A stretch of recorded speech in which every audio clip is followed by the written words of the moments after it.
Assalamualaikum warahmatullahi wabarakatuh. Bismillahirrahmanirrahim. Alhamdulillah wassalatu ala Rasulillah wa ala alihi wa sahbihi wa mawalah. La hawla wa la quwwata illa billah. Rabbi shrah li sadri wa yassir li amri wa hlul 'uqdatam min lisani yafqahu qawli. Allahumma inni a'udzubika an adilla wa dhalla zilla wa zalla wa adlima wa udlama wa ajala yajala alayh. Bapak Ibu dan saudara sekalian yang dimuliakan oleh Allah, sebelum kita mulai kajian kita yaitu mengkaji kitab Hadis Sahabah, mari kita bacakan surat Al-Fatihah untuk mu'alif kitab ini dan juga untuk guru-guru kita semua dan kita yang hadir di majelis ini. Semoga Allah Subhanahu wa taala senantiasa memberikan kebaikan dan kemuliaan. Semoga Allah Subhanahu wa taala senantiasa memberikan kebermanfaatan pada ilmu kita dan menjadikan keberkahan dalam hidup kita di dunia maupun di akhirat. Ala hadin niyah wa likulli niyatin salihah. Al-Fatihah. Iya kan.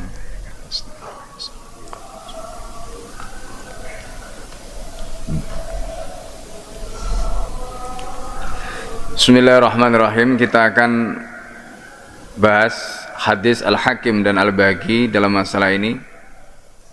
Dan dari hadis-hadis yang nanti kita akan baca, maka kita tahu bagaimana cara Rasulullah SAW mendidik para sahabat agar mereka betul-betul ridha ya dengan apa yang Allah Subhanahu wa taala anugerahkan dan mereka tidak tamak dengan dunia yang hanya sebentar ini.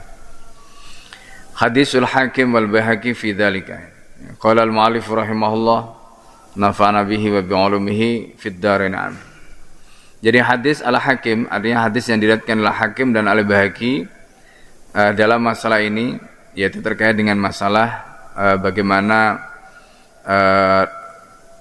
para sahabat itu mereka menolak ya, mereka tidak berambisi gitu terhadap harta atau dunia yang datang pada mereka. Nah, termasuk pelajaran yang diberikan oleh Umar kepada anak buahnya atau bawahannya yang notabene juga didapatkan oleh Umar dari baginda Nabi Muhammad SAW sebagaimana yang sudah kita bahas sebelumnya. Wa indal Hakimi, dan di dalam riwayat Al-Hakim ya, di sini disebutkan Al-Hakim dalam kitab Al-Mustadrak ya, juz yang ketiga halaman 286. An Zaid ibn Aslam, dari Zaid bin Aslam, anna Umar radhiyallahu anhu qala li Sa'id ibni Amir ibni Hidhyami radhiyallahu anhu. Jadi Umar radhiyallahu an pernah berkata kepada Sa'id bin Amir bin Hidhyam radhiyallahu anhu, semoga Allah meridai beliau. Apa kata Sayyidina Umar? Mali ahli Syam yuhibbunaka. Ini pertanyaan Umar. Mali ahli Syam yuhibbunaka. Apa yang menyebabkan atau apa gerangan yang menyebabkan penduduk Syam itu mencintaimu? Ini pertanyaan Umar. Wajar ya, seorang kepala negara, seorang khalifah bertanya kepada bawahannya. Dan itu menjadi semacam success story gitu. Supaya kemudian nanti itu bisa ditularkan kepada kepala daerah yang lain. Kenapa kamu begitu dicintai oleh penduduk Syam? Ini pertanyaan yang disampaikan oleh Umar kepada Sa'id bin Amir. Ya, apa rahasianya gitu? Mali ahli Syam yuhibbunaka. Apa alasannya penduduk Syam mencintai kamu? Qala, maka kemudian Sa'id bin Amir bin Hidhyam ini menjawab, ura'ihim wa uwasihim. Jadi kata Sa'id, aku urus mereka betul-betul. Ya, aku urus mereka betul-betul. Jadi memang kalau pemimpin itu ngurus rakyatnya betul-betul ya akan dicintai. Itu seperti dalam hadis Nabi. Nabi SAW dalam hadis sahih itu menyatakan khiyaru a'immatikum, imam kalian, pemimpin kalian yang paling baik itu adalah alladzina tuhibbunahum, yang kalian mencintai mereka. Jadi artinya rakyat itu mencintai pemimpinnya tadi. Wa yuhibbunakum, dan mereka mencintai kalian. Jadi cinta timbal balik. Penguasanya mencintai rakyatnya, rakyatnya mencintai penguasanya. Jangan berharap rakyat itu mencintai penguasa kalau penguasa itu tidak mencintai rakyat. Jadi kalau penguasanya bekerja untuk oligarki, nggak mungkin rakyatnya mencintai penguasanya. Itulah yang menjelaskan kenapa setelah berkuasa masih di demo. Ya. Jadi sederhana sebenarnya logikanya.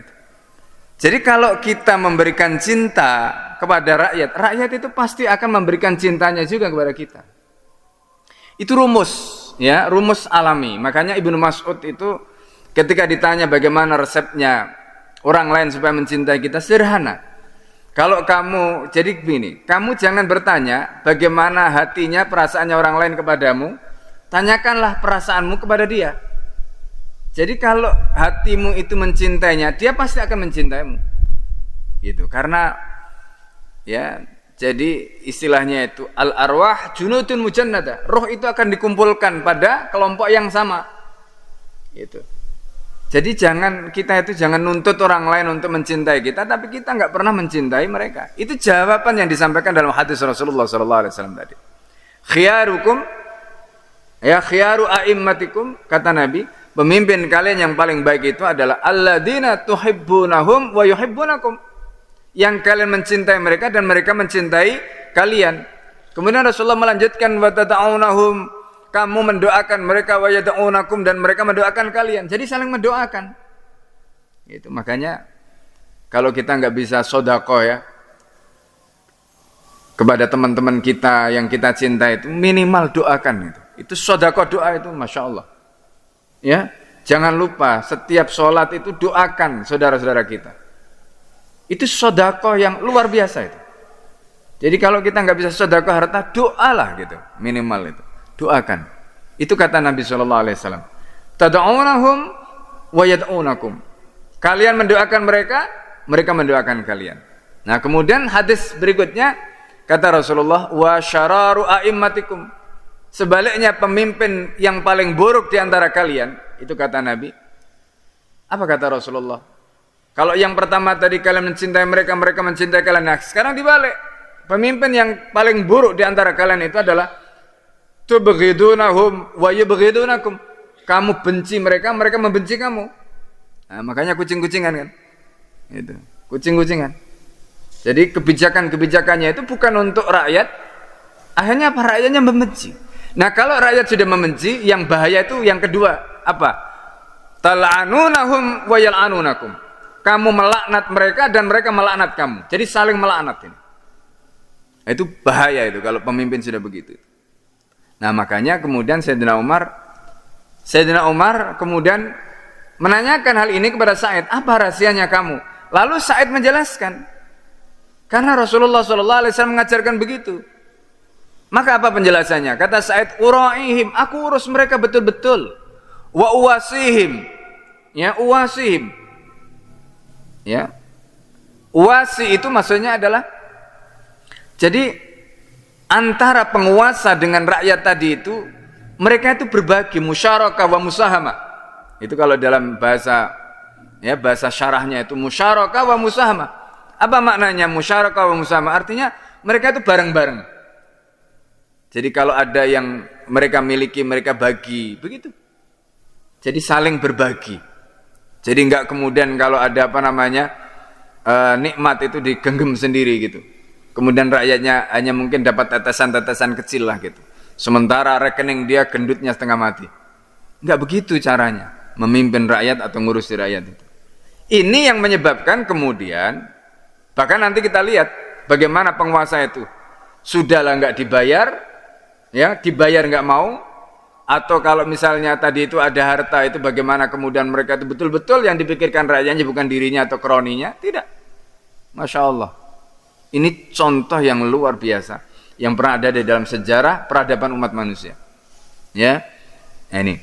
Nanti kita akan lihat bagaimana kemudian. Lalu setelah Sa'id bin Amir itu mengatakan seperti itu, rahasianya Sa'id bin Amir, success story-nya Sa'id bin Amir tadi, ketika memimpin Syam dan kemudian rakyatnya itu mencintai Sa'id bin Amir itu.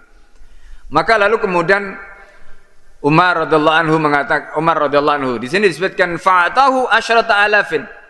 Umar kemudian memberikan Sebelumnya kita sudah sampaikan, yang diberikan oleh kepala negara itu seperti Rasulullah memberikan pada Umar atau Umar kemudian memberikan kepada bawahnya, itu bukan gaji tetapi ta'wid, kompensasi. Ya, itu bukan gaji tetapi apa? Kompensasi atau ta'wid dalam bahasa Arabnya. Berapa kompensasi yang diberikan oleh Umar? Di situ disebutkan asyrata alaf, jadi 10.000. Di sini disebutkan dinar atau dirham. Ya. Nah ini. Faraddaha, apa yang terjadi? Faraddaha, maka kemudian Sa'id bin Amir itu mengembalikan, enggak mau. Enggak. Saya enggak mau. Anda bayar, Anda kasih kompensasi enggak. Wa qala, kemudian Sa'id bin Amir mengatakan apa? Innali a'budan wa afrasan. Saya ini sudah kaya katanya. Coba bayangkan, pejabat itu kalau seperti itu jiwanya. Saya sudah kaya. Saya jangan Anda beri kompensasi, saya jangan Anda beri gaji. Saya sudah kaya katanya. Saya punya banyak budak, saya punya banyak afras, itu punya banyak kuda. Wa ana bi khair, dan saya fine saja, saya baik-baik saja. Jadi Anda enggak perlu ngasih kompensasi pada saya. Maksudnya enggak butuh saya. Wa uridu ayyakuna amali. Nah ini kalimatnya beliau. Ini Masya Allah ya. Ini kita highlight ya. Nah ini kalimat beliau yang luar biasa. Jadi beliau itu tidak mau menerima kompensasi, tidak mau menerima gaji. Terus apa yang beliau lakukan itu untuk apa ini? Ini kalimat beliau. Wa uridu ayyakuna amali, kata beliau. Aku ingin persembahkan amalku itu shadaqatan alal muslimin. Masya Allah. Ya. Jadi beliau itu berkhidmat menjadi gubernur, beliau itu berkhidmat menjadi wali di daerah Syam. Ya, dan Syam itu kita tahu tanahnya subur karena Allah mengatakan alladzi barakna haulah. Itu. Syam itu adalah negeri yang kami berkahi. Barakna haulahu linuriyahu min ayatina innawas samiul basir. Itu Allah katakan begitu. Makanya Syam itu orang Arab ketika menaklukkan Syam, mereka sebut Masya Allah, hadihi jannah fil ard, kata mereka. Ini adalah surga di bumi katanya. Karena di Arab sana, di Jazirah Arab, di Mekah, Madinah, di Hijaz, itu enggak ada tanah sesubur Syam. Makanya ketika Taif itu subur, tanah di antara tanah di Jazirah Arab yang paling subur. Jadi kalau Bapak Ibu umrah ya, kita akan menemukan misalnya seperti sayur-sayuran seperti di puncak atau di daerah-daerah pegunungan, itu ada di Taif. Kita akan menemukan ya tanaman-tanaman seperti itu ada di Taif. Di luar itu kita nggak menemukan. Kenapa? Karena tanahnya itu bentuknya tanah cadas, nggak bisa ditanami. Kalau mau tanami harus dikasih tanah dulu. Nah subhanallah, karena itu kemudian para ulama itu mengutip satu riwayat di mana kok bisa Taif itu seperti itu gitu. Kata mereka, dulu malaikat itu mengambil tanah ditaruh di Taif itu sehingga Taif kemudian menjadi subur. Gitu. Ya. Nah, itu yang menjelaskan pada kita kenapa kok Taif itu berbeda dengan tanah-tanah yang lain itu. Itu diantaranya penjelasannya. Karena dulu malaikat menaruh tanah di situ sehingga kemudian Taif itu berbeda, bisa ditanami, ada pertanian macam-macam di Taif itu. Nah ini, ya. Nah, dari mana tanahnya itu diambil? Ada mengatakan dari Syam. Malaikat mengambilkan tanah dari Syam dibawa ke situ sehingga tanah itu subur. Nah ini. Maka di dalam kitab Tarikh Dimashq yang ditulis oleh Ibnu Asyakir, jadi itu beliau ceritakan tadi ya bagaimana orang-orang Arab ini ketika menaklukkan Syam itu mereka takjub setengah mati karena melihat betapa luar biasanya Syam. Ya, kalau Al-Qur'an itu menyebutkan jannatun tajri min tahtil anhar, surga yang mengalir di bawahnya sungai-sungai itu. Mereka enggak kebayang ketika di Arab. Mereka enggak kebayang ketika mereka itu di daerah Hijaz tadi, enggak kebayang. Tetapi begitu mereka datang ke Syam, apa yang disebutkan dalam Al-Qur'an jannatun tajri min tahtil anhar tadi itu mereka temukan. Karena di situ ada aliran sungai, kemudian air yang gemericik, macam-macam itu semua ada di Syam. Tanahnya subur, masya Allah. Masya Allah, luar biasa. Maka Syam itu daerah yang ya boleh kita katakan fantastik lah. Ya ini untuk di kawasan tadi itu. Nah, bayangkan ini penguasa Sa'id bin Amir ini adalah penguasa yang dikirim oleh Umar, ditugaskan oleh Umar untuk menjadi gubernur di daerah itu. Daerah yang sangat subur. Kalau kita bicara soal penghasilan, berarti penghasilan tanamannya itu, ya tanahnya itu tinggi. Bayangkan gubernur seperti ini, wali seperti ini, dibayar tidak mau, ya kan? Dibayar tidak mau, dikasih tunjangan tidak mau, bahkan kemudian dikembalikan. Lalu kemudian beliau mengatakan apa? La uridu. Jadi aku tidak ingin, ya, dengan semuanya itu. Wa uridu ayyakuna amali shadaqatan alal muslimin. Aku ingin mensedekahkan amalku untuk kaum muslimin. Masya Allah. Coba bayangkan kalau ada pejabat nggak ngambil gaji, lalu kemudian khidmatnya itu, jasanya itu dipersembahkan untuk sedekah. Masya Allah. Ya, kebayang kan? Bagaimana dahsyatnya itu. Nah, kemudian pertanyaannya begini. Ini kalau kita bicara dalam konteks ilmu ekonomi ya. Kalau kita ini kan belajar ilmu ekonomi yang kita pelajari kan ekonomi kapitalis. Orang kapitalis itu ngertinya cuma duit. Gitu. Orang kapitalis. Uang semua dinilai dengan uang sehingga muncul ya adagium atau muncul ungkapan time is money. Ya kan? Time is money. Kalau dalam Islam al-waktu kasayf, waktu itu seperti pedang. Ya, waktu itu seperti pedang karena dia bisa memenggal kamu, bisa membunuh kamu. Itu kalau dalam pandangan Islam. Orang kapitalis bilang time is money. Waktu itu uang, kata orang kapitalis. Nah, Bapak Ibu sekalian yang dimuliakan Allah. Orang kapitalis itu bekerja semua demi uang. Tapi kalau orang Islam, orang bekerja yang membangkitkan dia bekerja. Itu bukan uang. Ya, coba bayangkan ya. Kita bisa membangun masjid semegah ini. Ya. Itu kalau dinilai pakai rupiah jelas miliaran. Pertanyaannya kemudian, kenapa orang sanggup mengeluarkan uang miliaran dan itu boleh dikatakan uangnya enggak balik? Ya. Ini kan kalau kita bicara produktivitas, ini kan produktivitas yang luar biasa. Ya kan? Produktivitas yang luar biasa. Itu hanya ada dalam kamus Islam, tidak ada dalam kamusnya orang kapitalis. Mana ada orang kapitalis mau seperti kita? Enggak ada. Pertanyaannya kemudian kenapa orang Islam punya jiwa seperti itu? Nah, di sini. Ini yang ilmu ekonomi kapitalis nggak bisa menjawab. Ya, ilmu ekonomi kapitalis tidak bisa menjawab. Islam itu, Bapak Ibu sekalian, orang itu bisa mengerahkan effortnya sampai pada level tertinggi dan dia tidak mendapatkan imbalan materi.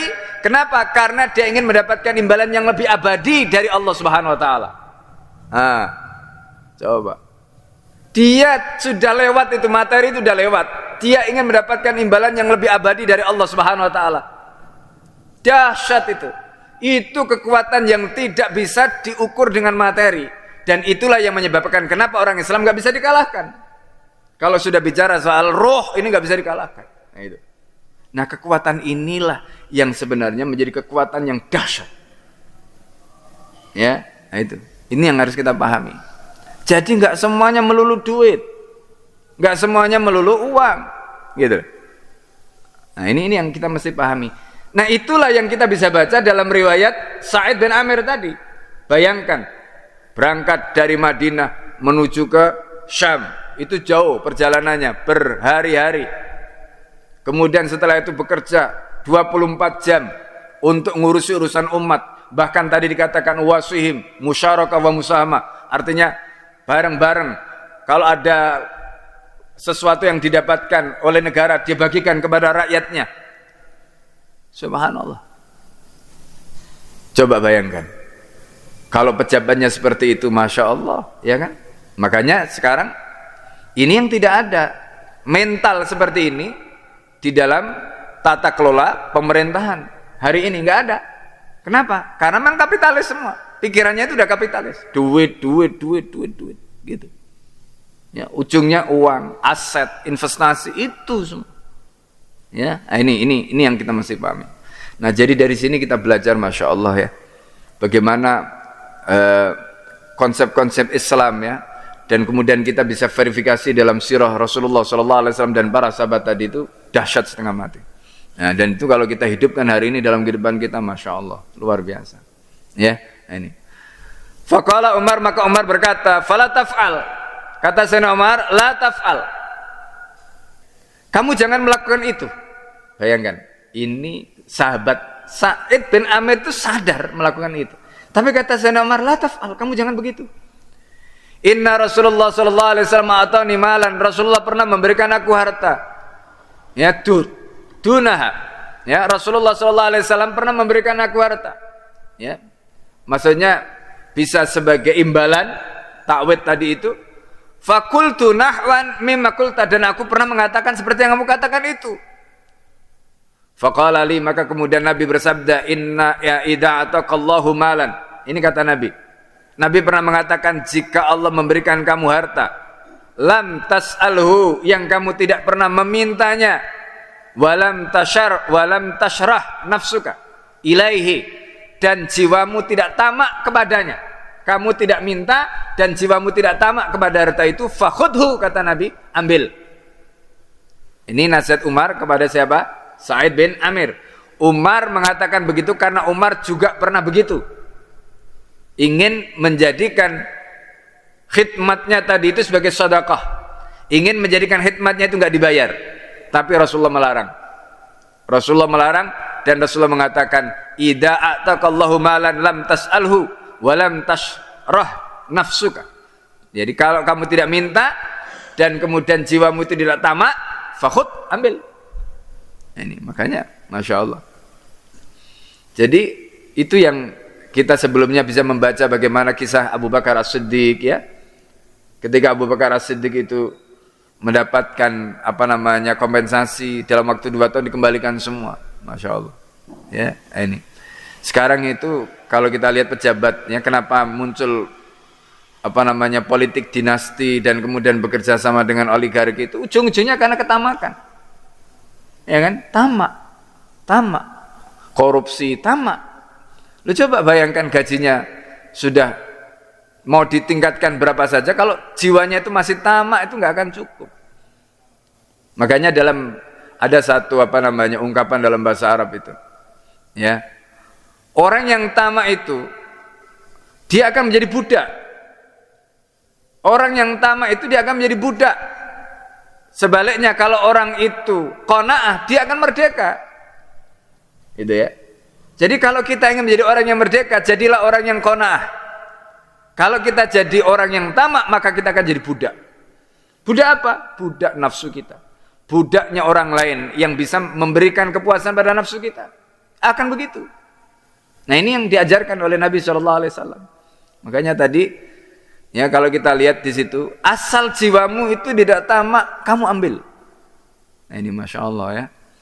Ini padahal kan orang itu setamak-tamaknya, ya, ngumpulkan harta sebanyak-banyaknya, mati nggak dibawa, ya, mati tidak dibawa. Nah, itu mau punya apa saja asetnya, berapa miliar, berapa triliun, nggak akan dibawa, mati, ya, semua akan ditinggalkan. Nah ini yang dikatakan oleh Rasulullah kepada Umar tadi. Fa inna ma huwa rizqullah, kata Rasulullah, itu tidak lain adalah rizkinya Allah, ataka iyahu, yang Allah telah berikan rizki itu kepadamu, kata Rasulullah kepada Umar bin Khattab. Wa indal Baihaqi wa Ibnu Asyakir an Aslam, dan dalam riwayat Al-Baihaqi dan Ibnu Asyakir dari Aslam. Kama fil Kanzi, seperti yang disebutkan dalam kitab Kanzul Umal yang ditulis oleh Al-Allamah Al-Hafidz Alauddin Al-Hindi, ya, di juz yang ketiga halaman 325. Wa qal, ya, di situ disebutkan, kana rajulun min ahli Syam mardiyan. Jadi ada seorang laki-laki dari penduduk Syam yang mardiyan, artinya dia sangat diridhoi, maksudnya disukai. Faqala lahu Umar, Umar bertanya, alama yuhibbuka, apa dasarnya? Ya, alama itu bentuk lain dari pertanyaan mali ahli Syam tadi itu. Apa dasarnya? Apa alasannya? Yuhibbuka ahlu Syam, penduduk Syam itu mencintai kamu, katanya. Qala ughazihim wa uwasihim. Kami itu kalau perang bareng-bareng, bukan mereka perang terus nanti kalau mereka dapat ghanimah kita yang menikmati. Enggak, kami perang bareng-bareng dengan mereka, susah, suka, duka kita bersama-sama. Kemudian wa uwasihim, begitu juga tadi makna wasim itu, musyarakah wa musahama. Artinya kalau jadi kami bersama mereka, kalau kami mendapatkan harta ya kami nikmati bareng-bareng itu. Ya. Fa'arada alaihi asyrata alaf, maka kemudian Umar menawarkan, memberikan kepada orang tadi itu sebanyak 10.000. Qala khud, kata orang itu, ambil. Ya. Nah, di sini disebutkan, ini penjelasan Umar, maaf. Qala di sini Umar, khud wasta'in, kamu ambil wasta'in biha dan kamu gunakan fi ghazwika.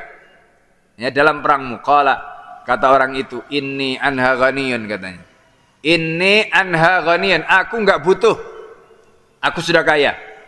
Nah, jadi orang kaya itu adalah orang yang qanaah, orang yang sudah enggak butuh. Kalau orang itu masih butuh, berarti dia miskin. Ya, nah itu rumusnya. Makanya bahasa Arabnya itu ghaniyun anha. Jadi kalau orang itu kaya, berarti dia enggak butuh. Kalau dia masih butuh, masih lapar, berarti dia tidak kaya. Jadi makanya kalau jadi pejabat jangan jadi pejabat yang lapar. Kalau jadi ulama jangan jadi ulama yang lapar, ya kan? Karena kalau begitu miskin, dia akan menjadi budak. Ya, jadilah pejabat yang qanaah, jadilah ulama yang qanaah, begitu. Ya, ini yang diajarkan oleh Rasulullah SAW dan para sahabat tadi. Fadzakara nahwahu, maka kemudian hadis ini disebutkan seperti yang di atas tadi. Nah, jadi ini gambaran ya terkait dengan bagaimana riwayat Umar dengan Sa'id bin Amir yang sekaligus ini menggambarkan bagaimana pendidikan Rasulullah SAW pada para sahabat yang luar biasa tadi. Riwayat berikutnya adalah Ratu Abdullah ibn Sa'adi radhiyallahu anhu al-mala qissatu Umar radhiyallahu anhuma fi dzalika.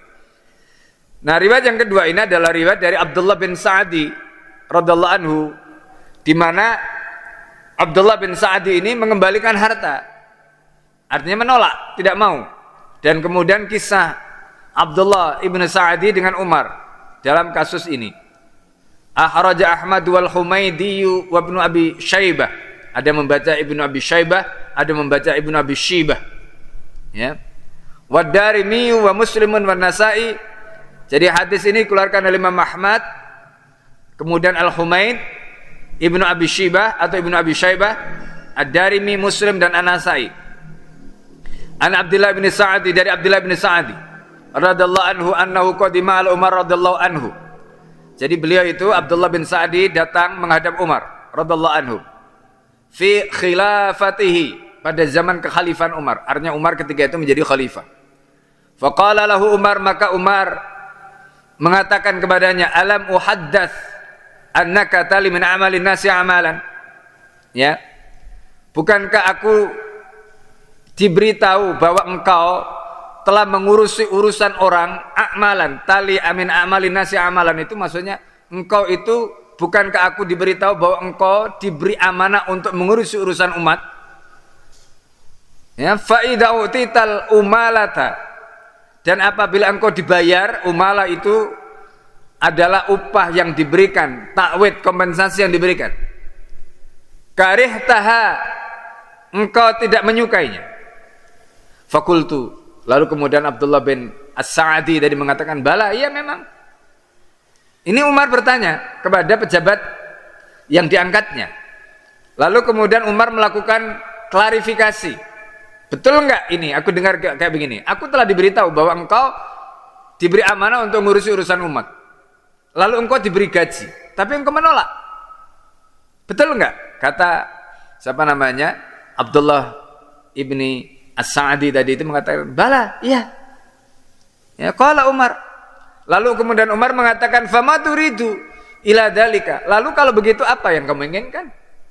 Qultu, ya. Aku menjawab, kata Abdullah ibn Sa'adi, innali afrasan wa abuda. Aku sudah punya banyak kuda, aku sudah punya banyak budak, wa ana bi khair. Aku fine-fine saja. Tanpa gaji, tanpa kompensasi itu sudah baik-baik saja keadaanku. Nah, kemudian beliau mengatakan, wa uridu antakuna umalati, dan aku ingin gajiku, aku ingin kompensasiku itu sodakotan. Masya Allah, aku ingin jadikan itu sodakoh. Masya Allah. Jadi pejabat itu dia sudah punya bisnis, dia sudah punya kekayaan, diangkat, dia tidak mengambil gajinya, lalu kemudian digunakan apa yang didapatkan dari negara tadi itu untuk sedekah. Dia gunakan itu sebagai sedekah. Ya, sedekah alal muslimin. Dia gunakan khidmatnya, jasanya itu sebagai sedekah, Masya Allah. Nah, ini tadi yang kita sudah sampaikan di awal. Qala Umar, maka Umar mengatakan, fala taf'al, kalau begitu kamu jangan melakukan itu. Fa inni qad kuntu aradtu alladhi aradta wa kana Nabi sallallahu alaihi wasallam yu'tinil ata, kata Sayyidina Umar. Aku dulu pernah menginginkan seperti yang kamu inginkan. Tetapi Rasulullah sallallahu alaihi wasallam pernah memberikan kepadaku pemberian. Dan kita sudah sampaikan ata yang dimaksud oleh Umar di sini pada saat riwayat ini terkait dengan Rasulullah sebelumnya, itu maksudnya adalah ta'wid tadi, kompensasi tadi. Fa'akulu, kemudian aku katakan, ini kata siapa? Kata Abdullah ibni Sa'adi. Kata Abdullah ibni Sa'adi, a'tihi afqara ilaihi minni. Kalau kamu mau memberikan, kamu berikanlah ya upahku, kompensasiku tadi kepada orang yang lebih fakir dariku, katanya. Hatta atani maratan, ya, sehingga aku ya memberikan, jadi sehingga atani maratan, sehingga dia memberikan kepadaku sekali. Fakultu, suatu ketika maksudnya Umar tetap lagi memberikan, ya, pada waktu yang lain memberikan kepada aku. Lalu aku katakan lagi, hati afqara ilaihi minni, silakan kamu berikan kepada orang yang fakir, yang membutuhkan daripada aku. Faqala Nabi, ya. Nah, ini apa namanya? Nasihat Umar, ya. Jadi faqala Nabi. Jadi ketika Umar mengatakan seperti itu, ya, ini tadi fa'akulu itu kata-kata Umar, ya. Maaf, bukan apa namanya? Bukan kata-kata Abdullah bin Sa'adi. Karena Umar itu menceritakan bagaimana kisah Umar dengan Rasulullah. Jadi Rasulullah itu pernah mau memberikan, lalu Rasulullah dibegitukan oleh Umar, berikanlah kepada orang yang lebih fakir dariku. Suatu ketika memberi lagi, lalu aku katakan, berikanlah kepada orang yang fakir, lebih fakir padaku. Faqala Nabi, lalu Rasulullah SAW mengatakan begini, khudhu, kamu ambil Umar. Fatamawwalhu, kata Rasulullah. Fatamawwal itu maksudnya kamu jadikan hartamu itu, ya, kamu jadikan hartamu itu maksudnya, ya, kamu ambil dan kamu jadikan itu sebagai harta. Bisa kamu tabung, silahkan, ya, atau kamu bisa kembangkan, silahkan. Itu hartamu yang halal. Wa tasaddaq bihi, kalau nanti kamu punya tabungan, kamu sedekahkan itu. Ya, nah ini. Kemudian fama ja'aka min hadzal mal, lalu harta yang datang kepadamu, wa anta ghairu musyrifin, dan kamu tidak tamak, wala sa'ilin, kamu enggak minta-minta, fakhudhu, kamu ambil Umar. Ini kata Rasulullah kepada Umar. Wa mala, tapi kalau tidak begitu, fala tutbi'hu nafsaka, ya, maka kamu jangan turuti nafsumu. Maksudnya apa? Kamu jangan turuti nafsumu, maksudnya ya kalau nafsunya itu tamak, ya namanya nafsu itu kan tamak, ya. Nah, jadi maksudnya kalau kamu nggak butuh, kamu nggak minta dikasih, ambil. Tapi kalau tidak, maksudnya kalau tidak, berarti apa? Berarti dia itu punya nafsu, dia meminta-minta gitu. Maka kamu jangan ikuti nafsumu. Ya, nafsu tadi kan ngajak minta, pengen kaya, pengen ini, ya. Tetangganya punya ini, dibisiki sama nafsunya, itu tetanggamu pejabat itu sudah sukses, punya ini, punya itu, asetnya banyak ini itu. Nah, itu dibisiki sama setan. Lalu kemudian dia pengen juga, ya kan? Nah, ini pengen juga. Nah, jadi ini, ya, ini yang terjadi kemudian. Kadang-kadang ini masyarakat juga yang jadi problem, ya.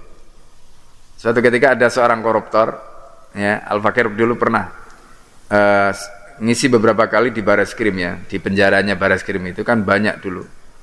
Jadi masih zamannya, ya, nggak perlu disebut nama lah. Nah, itu sering dulu ngisi di Bareskrim itu. Nah, terus beliau itu cerita pengalaman beliau ketika menjadi pejabat, menjadi menteri. Itu ada menteri, ada mantan duta besar, ya, ketemu di situ. Nah, ceritanya begini, Ustadz, kenapa kita ini korupsi? Nah, gimana nggak korupsi, wong kadang-kadang masyarakatnya itu juga dorong kita korupsi. Ya, gimana masyarakat dorong korupsi? Lah gimana? Coba misalnya kita jadi menteri, nanti ada organisasi masyarakat yang menjadi tempat kita datang gitu, ngajukan proposal. Dia bilang apa? Pak, masa menteri bantu gini aja nggak bisa. Padahal menteri nggak punya dana. Untuk apa? Untuk bantu gitu-gitu. Nah terus kita ngambil dari mana? Nggak dikasih itu. Ya kok sawangane gitu kan? Kok kayak gimana gitu kan?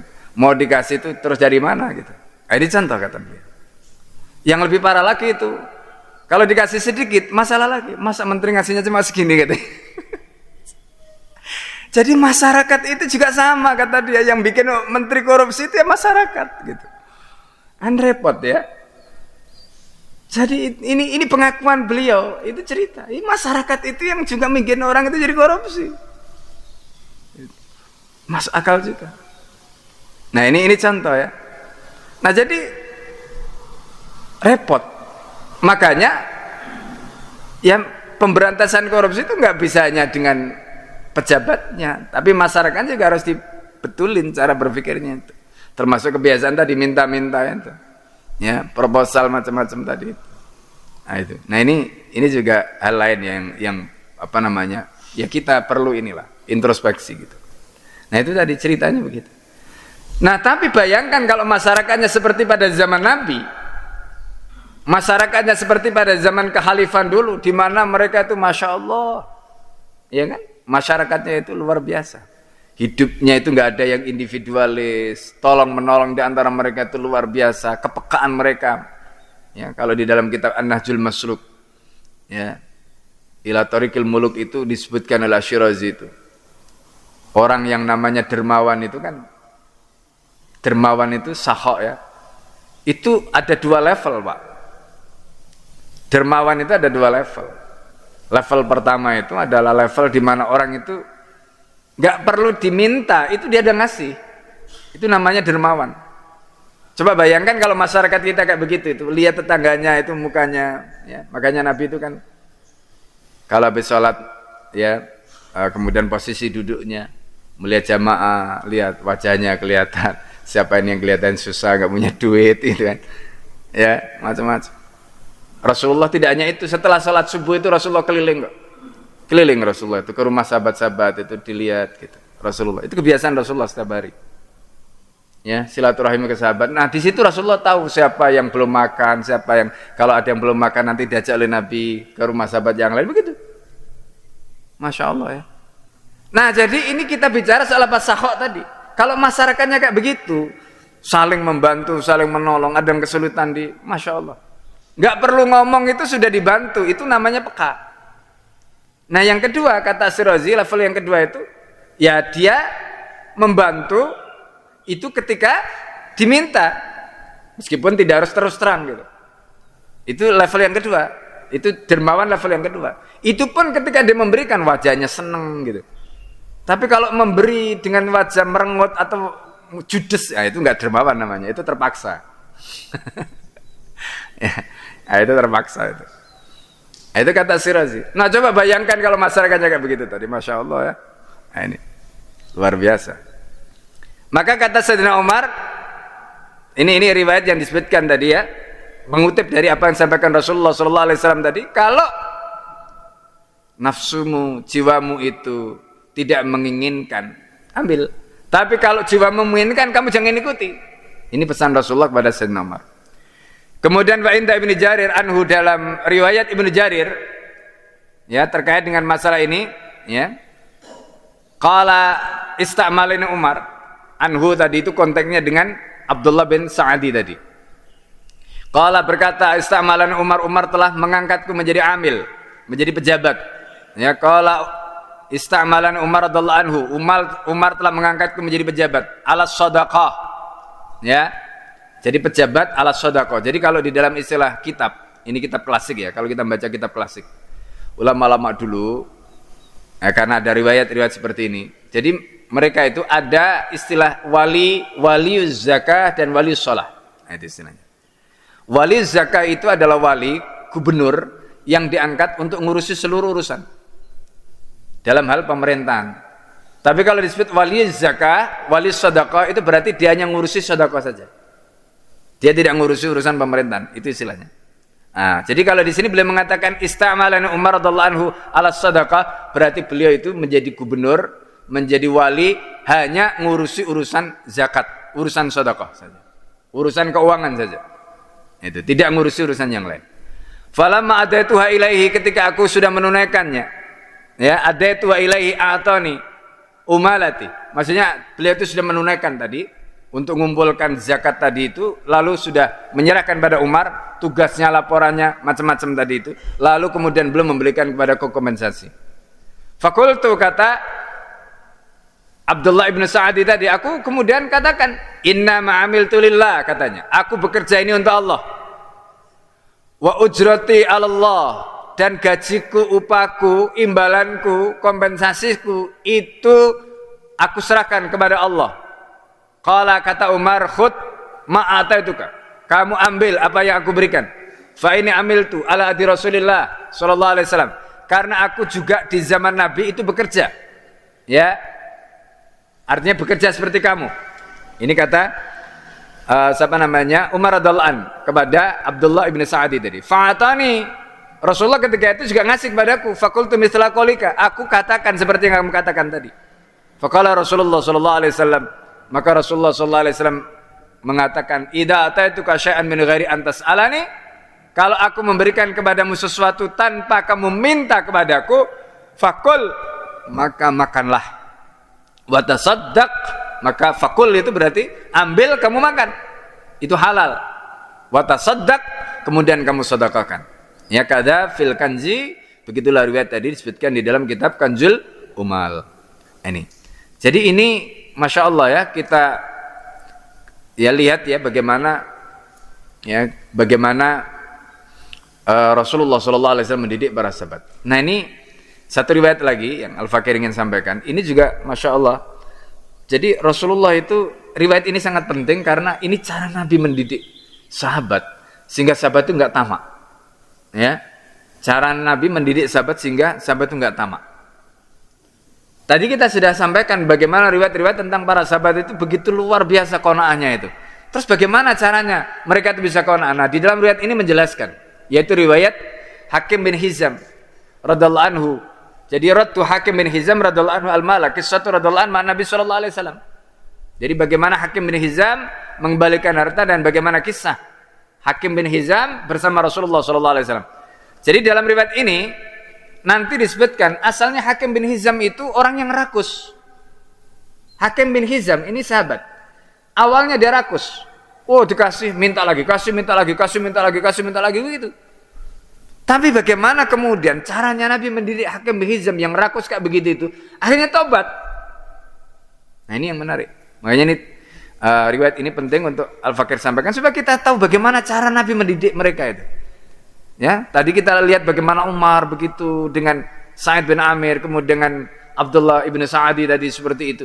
Nah, sekarang kita lihat sendiri bagaimana Nabi mendidik Hakim bin Hizam. Akhraj Abdul Razzaq an Sa'id ibn al-Musayyab. Ya. Di situ disebutkan bahwa Abdul Razzaq telah mengeluarkan dari Sa'id bin al-Musayyab. Ada membaca Sa'id bin al-Musayyab, ada membaca Sa'id bin al-Musayyib. Ya. Ini. Qala a'atan Nabi sallallahu alaihi wasallam Hakim ibn Hizam radhiyallahu anhu yauma Hunain. Jadi pada saat perang Hunain, Nabi itu pernah memberikan pemberian kepada Hakim bin Hizam. Ata'an, pemberian, fastaqallahu. Ya, fastaqallahu fazadahu. Jadi fastaqalla di situ maksudnya apa? Pemberiannya sedikit. Pada saat perang Hunain. Perang Hunain itu kan luar biasa ya Bapak Ibu sekalian. Ghanimahnya itu luar biasa. Banyak sekali ghanimahnya itu. Coba bayangkan. Abu Sufyan saja itu dapat 100 unta. Orang-orang Quraisy yang baru masuk Islam dapat 100 unta. Kebanyakan mereka dapat 100 unta. Lah ini Hakim bin Hizam diberi sedikit oleh Nabi. Kan iri dah. Yang lain dapat 100 unta kok dia cuma dapat sedikit. Fazadahu, maka kemudian ditambahkan oleh Nabi. Dia minta ditambahkan. Ya. Ini bukti bahwa apa? Hakim bin Hizam tadi hatinya masih belum bersih. Hatinya masih punya tamak kepada harta. Faqala, kata Hakim bin Hizam, ya Rasulullah, ayu atiyatika khairun. Kata Nabi, kata siapa namanya? Hakim bin Hizam, ya Rasulullah, mana pemberianmu yang lebih baik? Maksudnya apa? Dikasih kurang karena sedikit. Tanya, mana pemberianmu yang lebih baik? Maksudnya apa? Masa gini-gini saja? Gitu kira-kira ya. Masa gini-gini saja? Qala, maka kemudian Rasulullah mengatakan, al-ula, yang pertama. Karena dia sudah diberi beberapa kali. Dikasih, minta lagi, kasih, minta lagi, kasih, minta lagi.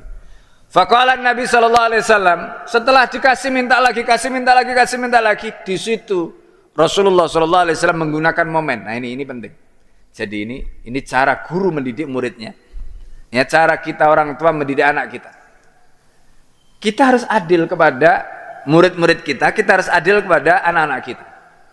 Tapi begitu melihat anak kita itu atau murid kita tadi itu kelihatan ambisius, rakus, maka itu adalah saat yang tepat bagi kita untuk menyadarkan dia.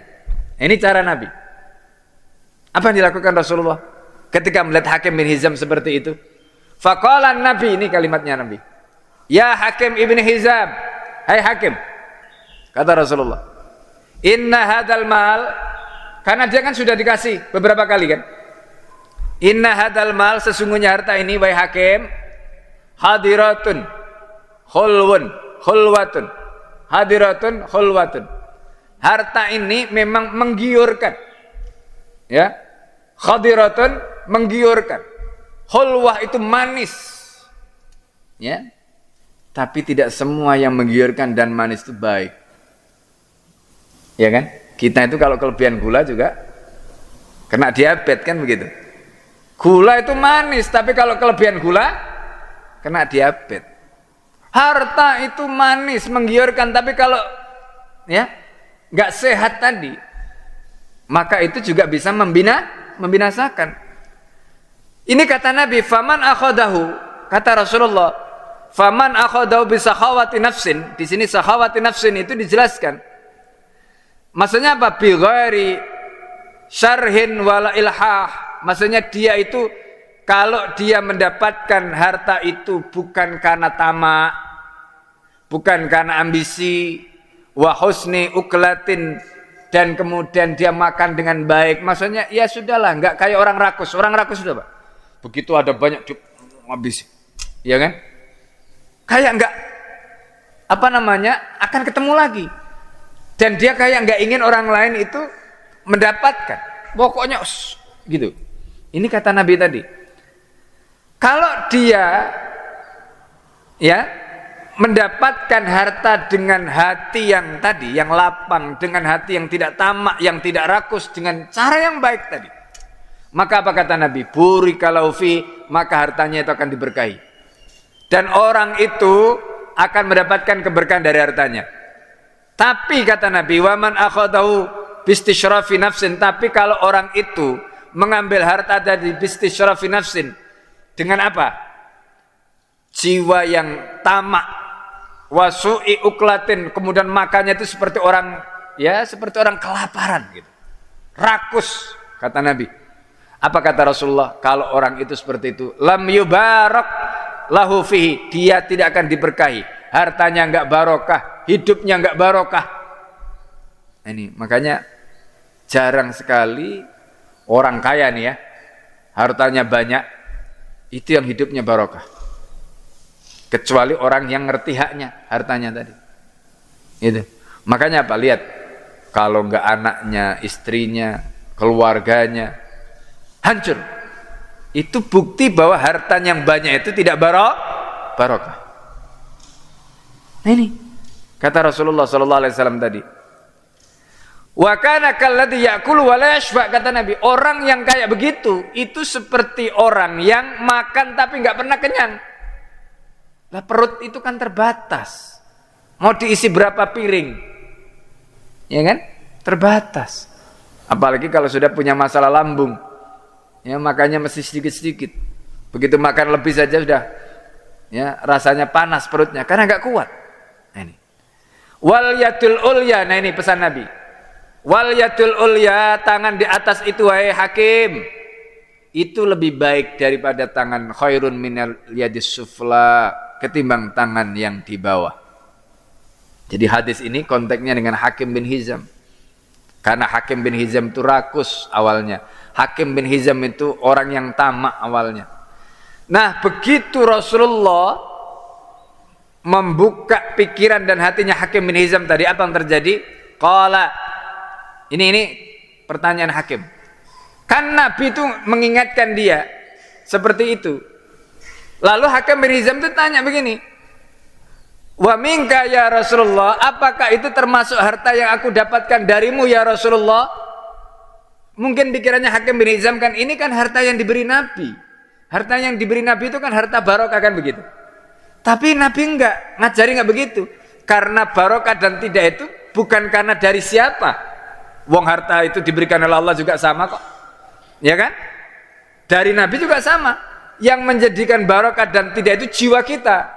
Kalau jiwa kita qanaah, kalau jiwa kita ridha, kalau kemudian jiwa kita itu tidak tamak, Allah akan barokahi. Tapi sebaliknya, meskipun datang dari Nabi, datang dari Allah harta tadi, tapi kalau jiwanya tamak, nggak akan barokah. Nah itu jawabannya. Maka ketika Hakim bin Hizam bertanya, wa minka ya Rasulullah, apakah termasuk harta yang aku dapatkan darimu? Kata Nabi, wa minni, ya dariku. Subhanallah. Apa yang terjadi Bapak Ibu sekalian? Qala, ini kata-kata Hakim bin Hizam. Nah, kata-kata Nabi tadi itu yang menyadarkan Hakim bin Hizam. Hakim bin Hizam yang tamak, yang rakus tadi itu akhirnya berubah. Lalu kemudian dia bersumpah. Ini kata-kata Hakim bin Hizam. Fa wallahi alladzi ba'atsaka bil haqq, demi Allah zat yang telah mengutusmu dengan membawa kebenaran, la arza'u ahadan ba'daka, aku setelah ini tidak akan pernah tamak, tidak akan pernah meminta kepada siapapun setelahmu syai'an, apapun, abadan, selama-lamanya. Qala, kemudian perawi hadis ini mengatakan falam yakbal. Perawi hadis ini tadi siapa? Di sini tadi disebutkan adalah Sa'id bin Al-Musayyib. Sa'id bin Al-Musayyib menceritakan falam yakbal, maka sejak itu Hakim bin Hizam tidak pernah mau menerima diwanan. Diwan itu adalah beliau itu masuk di dalam daftar penerima gaji tetap, penerima apa? Penerima kompensasi tetap dari negara. Tapi beliau selalu menolak. Wala ato'at, enggak pernah mau mendapatkan pemberian apapun. Hatta mata, sampai kemudian beliau wafat. Coba bayangkan. Ya. Nah, wa kana Umar radhiyallahu anhu yaqulu, dan Umar radhiyallahu anhu pernah berkata, Allahumma inni ushiduka.